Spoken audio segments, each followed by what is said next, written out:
Hello student, तो एक बार आपका फिर से स्वागत है टॉप 100 एमसीक्यू क्वेश्चन की सीरीज में, जिसमें हमने कर लिए थे अपने 50 क्वेश्चन और अभी स्टार्ट करेंगे क्वेश्चन नंबर 51 से। और आज जो है हम अपनी इस सीरीज को कंप्लीट कर देंगे, जो कि आपके बोर्ड एग्जाम होने वाला है नंबर 9 दिसंबर को हिंदी का, तो उसमें ये बहुत ज़्यादा हेल्पफुल होने वाला है। तो स्टार्ट कर लेते हैं क्वेश्चन नंबर 51 से। क्वेश्चन नंबर 51 जो है हमारा, लेखक के टाइम टेबल से कौन सी मद उड़ जाती थी। ठीक है ना, ये क्वेश्चन है आपका जो स्पर्श का चैप्टर है बड़े भाई साहब, उसके अंदर से। तो लेखक के टाइम टेबल में, जब लेखक टाइम टेबल बनाया करता था, जब भी स्ट्रेस रहता था तो फिर वहां पर से जो है ना खेलने कूदने की मद उसमें उड़ जाती थी। तो 51 का आपका बी ऑप्शन करेक्ट हो गया। नेक्स्ट क्वेश्चन है, लेखक के सिर पर किसकी नंगी तलवार लटकती रहती थी। तो यहाँ पर जो है बड़े भाई के डांट की जो है उसके सर पर, मतलब इस तरीके से एक शब्द के रूप में यूज किया गया है, क्योंकि लेखक के जो बड़े भाई साहब होते हैं वो काफी डांटते हैं, क्योंकि वो खेलने कूदने में मगन रहता है। अब नेक्स्ट चलते हैं क्वेश्चन नंबर 53 में, बड़े भाई साहब के फेल होने पर लेखक और उनमें 1 दर्जे का अंतर रह गया, तब लेखक के मन में क्या विचार आया। ठीक है ना, जब बड़े भाई साहब बार बार फेल हो रहे थे और लास्ट में ऐसा हुआ कि सिर्फ और सिर्फ 1 दर्जे का अंतर रह गया, तब लेखक के मन में क्या विचार आया। अब ऑप्शन आप यहाँ से देखिए कि बेसिकली है क्या। तो जब सिर्फ 1 साल का अंतर रह जाता है उनके बीच में, तो उसके मन में एक कुटिल भावना उत्पन्न हुई कि भाई साहब एक बार और फेल हो जाएं तो मैं उनके बराबर आ जाऊं। ठीक है ना, तो 53 का ए ऑप्शन करेक्ट हो गया। नेक्स्ट है, लेखक को किस खेल का शौक था। जो लेखक यहाँ पर है उसको कौन से खेल का शौक था, दैट इज कनकौवे उड़ाने की। ठीक है ना, कनकौवे उड़ाने का जो है खेल का शौक था। नेक्स्ट क्वेश्चन है, लेखक को अपनी लघुता का अनुभव कब हुआ। लेखक को अपनी लघुता का अनुभव तब हुआ जब उनके बड़े भाई ने उनको कनकौवे उड़ाते जो है पकड़े जाने पर उपदेश दिया, तब जो है उसे अपनी लघुता का फाइनली अनुभव होता है। नेक्स्ट क्वेश्चन है, बड़े भाई स्वयं क्यों नहीं खेलते थे। बड़े भाई स्वयं इसलिए नहीं खेलते थे क्योंकि उनका मानना था कि यदि मैं खुद बेराह चलूंगा तो मैं अपने भाई को कैसे रोकूंगा। नेक्स्ट क्वेश्चन है, बड़े भाई साहब पाठ के लेखक कौन है। ठीक है ना, तो बड़े भाई साहब के लेखक हैं मुंशी प्रेमचंद। 57 का आपका बी ऑप्शन करेक्ट है। नेक्स्ट क्वेश्चन है, बुनियाद ही पुख्ता ना हो तो मकान कैसे पायदार बने। लेखक ने ये कथन किस संदर्भ में बोला है। तो लेखक ने ये कथन जो बोला है अपने भाई साहब के बार बार फेल होने के संबंध में। नेक्स्ट क्वेश्चन है, बड़े भाई साहब दिमाग को आराम देने के लिए क्या करते थे। तो बड़े भाई साहब जो है किताब के हाशियों पर चिड़िया, कुत्तों, बिल्लियों, इन सब की तस्वीरें बनाया करते थे किताब के हाशियों पर, जब भी उन्हें दिमाग को आराम देना होता था। नेक्स्ट क्वेश्चन है, लेखक की शालीनता किसमें थी। तो लेखक की शालीनता किसमें थी, बड़े भाई साहब के हुक्म को वो कानून समझे, इसी में लेखक की शालीनता थी। अब आगे चलते हैं नेक्स्ट क्वेश्चन 61 से। तो ये तो काफी इंटरेस्टिंग स्टोरी है ततारा बमीरो कथा में से, तो यहाँ इसमें से भी हम कर लेते हैं हमारे जो है 20 सिलेक्टेड क्वेश्चन, जो कि मोस्ट इंपॉर्टेंट है फॉर द एग्जाम। तो फर्स्ट क्वेश्चन 61 को जो क्वेश्चन है हमारा, वो है ततारा और बमीरो के गाँव की क्या प्रथा थी।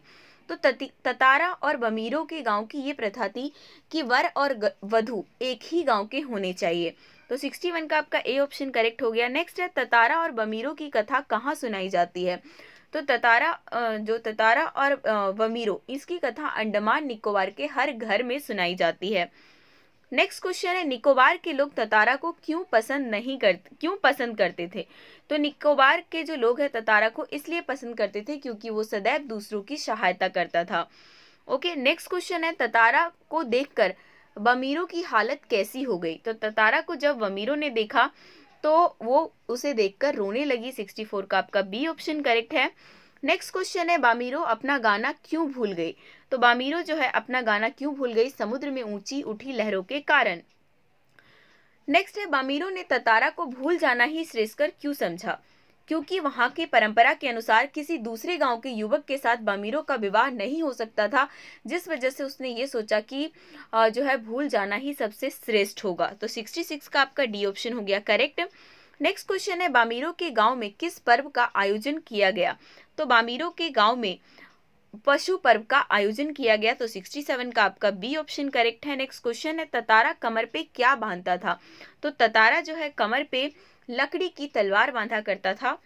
अब आगे चलते हैं नेक्स्ट क्वेश्चन में। ततारा की तलवार के बारे में लोगों का क्या मत था? तो ततारा के तलवार के बारे में लोग ये बोलते थे कि उस तलवार में एक अद्भुत दैवीय शक्ति है, ठीक है ना। तो 69 का आपका ए ऑप्शन करेक्ट है। नेक्स्ट क्वेश्चन है, आसपास के लोग ततारा को क्यों आमंत्रित करते थे?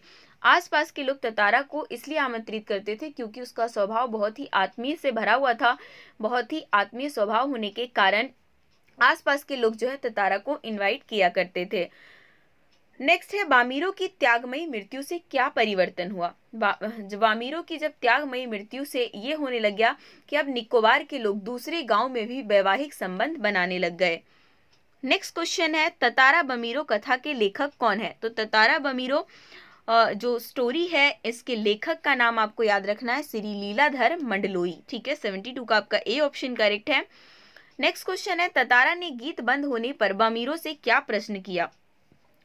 जैसे ही बमीरों ने गीत जो है रोका था समुद्र में उस लहरों की वजह से, तो जैसे ही वो गाना रोकती है तो ततारा जो है बमीरों से कहता है कि तुमने अपना मधुर गाना अधूरा क्यों छोड़ दिया। नेक्स्ट है, बमीरों की कल्पना में ततारा कैसा युवक था? तो बमीरों की जो अगर हम कल्पना के अनुसार बात करें तो वो एक अद्भुत साहसी युवक था। 74 का आपका ए ऑप्शन करेक्ट है। नेक्स्ट क्वेश्चन है, ततारा की तलवार ने क्या किया? ततारा की तलवार ने कार निकोबार को 2 टुकड़ों में विभक्त कर दिया, ठीक है। 75 का आपका बी ऑप्शन करेक्ट है। नेक्स्ट है, विचार मग्न ततारा क्या निहार रहा था? तो विचार में जब मग्न था ततारा तो उस टाइम पे वो समुद्र पर सूर्य की रंग बिरंगी किरणों को निहार रहा था। 76 का आपका बी ऑप्शन करेक्ट है। नेक्स्ट क्वेश्चन है, किस चीज को सुनकर ततारा अपनी सुध बुध खोने लगा? तो वो क्या मधुर गीत को सुनकर जो है वो अपना सुध बुध खोने लगता है, और जो कि वामीरो गाती है। नेक्स्ट क्वेश्चन है, ततारा की तंद्रा भंग कैसे हुई? तो ततारा की तंद्रा भंग कैसे हुई क्वेश्चन में क्या आंसर होगा आपका? ऑप्शन नंबर बी, लहरों के प्रबल वेग के कारण। नेक्स्ट क्वेश्चन है, दिन ढलने से पहले ततारा कहाँ पहुंच गया? दिन ढलने से पहले जो है ततारा समुद्री चट्टान पर पहुंच जाता है। नेक्स्ट क्वेश्चन है, ततारा बमीरो की परस्पर मिलने पर क्या स्थिति होती है? जब ततारा बमीरो एक दूसरे से मिलते हैं तो वो मतलब क्या स्थिति बनती है? दोनों मूर्ति की तरह एक दूसरे को एकटक देखते रहते थे। तो इस तरीके से हमारे 80 क्वेश्चन हो गए कवर। अब आप लास्ट के हमारे 20 क्वेश्चन बच गए हैं, और ये जो आपका 81 क्वेश्चन है यहाँ से स्टार्ट हो रहा है आपका एक वो चैप्टर जिसका नाम है अब कहाँ दूसरों के दुख से दुखी होने वाले। तो क्वेश्चन नंबर 81 है हमारा, प्रकृति मनुष्य को कब दंडित करती है? प्रकृति मनुष्य को तब दंडित करती है जब वो प्रकृति से अधिक छेड़छाड़ करता है। ए ऑप्शन करेक्ट है इसका। नेक्स्ट क्वेश्चन है, समुद्र धीरे धीरे क्यों सिकुड़ रहे हैं? समुद्र धीरे धीरे इसलिए सिकुड़ रहे हैं क्योंकि उसकी जमीन पर इमारतें और मकान खड़े हो गए हैं। नेक्स्ट क्वेश्चन है, कबूतर परेशानी में इधर उधर क्यों फड़फड़ा रहे थे? क्योंकि उनके अंडे जो है जमीन पर गिरकर टूट गए थे। 83 का आपका सी ऑप्शन करेक्ट है। नेक्स्ट क्वेश्चन है, महाभारत में युधिष्ठिर का अंत समय तक किसने साथ दिया था? तो महाभारत में युधिष्ठिर का अंत समय तक जो साथ दिया था वो एक कुत्ते ने साथ दिया था। 84 का ए ऑप्शन करेक्ट है।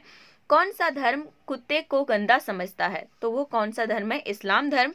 85 का ए ऑप्शन करेक्ट है। नेक्स्ट क्वेश्चन है, लेखक के अनुसार किस तरह के लोग अब नहीं हैं?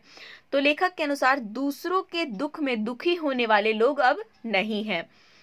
नेक्स्ट क्वेश्चन है, लेखक की माँ सूरज ढलने पर क्या करने को मना करती है? तो लेखक की माँ जो है आंगन के पेड़ पत्ते तोड़ने को जो है मना करती है जब सूरज ढल जाए तो। नेक्स्ट क्वेश्चन है, लेखक की माँ दरिया को क्या करने को कहती है? तो वो क्या कहती है? उसको सलाम करने को कहती है। नेक्स्ट क्वेश्चन है, वैज्ञानिकों के अनुसार धरती वजूद में कैसे आई? तो वैज्ञानिकों के अनुसार जो है धरती कैसे आई? क्रमिक विकास से आई। नेक्स्ट क्वेश्चन है, महान व्यक्ति कब आक्रामक प्रकृति का हो जाता है? तो एक महान व्यक्ति आक्रामक प्रकृति की तभी होगा जब उसे कोई बार बार परेशान करेगा। 90 का ए ऑप्शन करेक्ट होगा। नेक्स्ट है, सुलेमान किसके साथ रास्ते से गुजर रहा था? तो सुलेमान जो है अपने लश्कर के साथ रास्ते से गुजर रहा था। नेक्स्ट है, घोड़ों के टापों की आवाज किसने सुनी? तो घोड़े के टापों की आवाज जो है चींटियों ने सुनी थी। 92 का आपका बी ऑप्शन करेक्ट हो जाएगा। नेक्स्ट क्वेश्चन है, चींटियों को सुलेमान ने क्या कहकर धीरज बंधाया? तो चींटियों को जो है सुलेमान ने कहा मैं मुसीबत नहीं मोहब्बत हूँ, रखवाला हूँ। ये जो है स्टेटमेंट दिया था सुलेमान ने और उसका धीरज बंधाया था चींटियों को। तो 93 का आपका ए ऑप्शन करेक्ट हो गया। नेक्स्ट है शेख अयाज के पिता की बाजू पर क्या रेंग रहा था? तो शेख अयाज के पिता की बाजू पर चिंटा रेंग रहा था। अब नेक्स्ट क्वेश्चन है हमारा 95, नूह नाम के पैगंबर का जिक्र कहाँ मिलता है? तो नूह नाम के पैगंबर का जिक्र जो है वो बाइबल में देखने को मिलता है। 95 का आपका सी ऑप्शन करेक्ट है। नेक्स्ट है नूह किस लिए रोते रहे? नूह जो है उनने एक कुत्ते को दुत्कार दिया था जिसके कारण वो रोते रहे। 96 का आपका सी ऑप्शन करेक्ट है। नेक्स्ट क्वेश्चन है अब कहाँ दूसरों के दुख से दुखी होने वाले, इसके लेखक कौन है? मतलब ये जो स्टोरी है वो किन्होंने लिखी है? तो वो लिखी है निदा फाजली ने। 97 का आपका ए ऑप्शन करेक्ट हो जाएगा। नेक्स्ट क्वेश्चन है पहले पूरा संसार किसके जैसा था? तो पहले पूरा संसार एक परिवार के जैसा था। 98 का बी ऑप्शन करेक्ट है। नेक्स्ट क्वेश्चन है मनुष्य ने अपनी बुद्धि से क्या खड़ा किया है?